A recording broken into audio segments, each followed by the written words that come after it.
Այսօր հայ առաքելական եկեղեցին նշում է Ծաղկազարդը։ Ծաղկազարդը կատարվում է Զատկից 1 շաբաթ առաջ, ի հիշատակ Քրիստոսի Երուսաղեմ մտնելու օրվան։ Ծաղկազարդի օրը հռչակված է որպես մանուկների օրհնության օր։ Մենք ընտանիքով այցելեցինք Խորվիրապ Վանք ամրոց։ Վիրապը օձերով թունավոր, միջատներով լի մի խորը փոս էր, ուր նետել էին Գրիգոր Լուսավորիչին։ Գրիգոր Լուսավորիչը այնտեղ մնացել էր 14 տարի։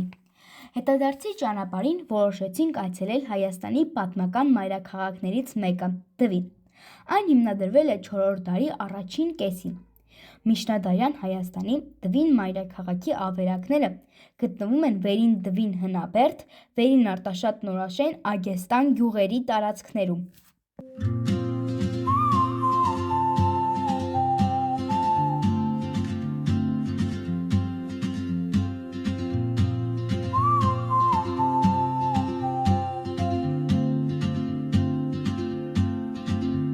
She moves like a map with no borders, a whisper caught in the wind. Այցելեցինք նաև Վերին Դվինում գտնվող Ուйմա եկեղեցին։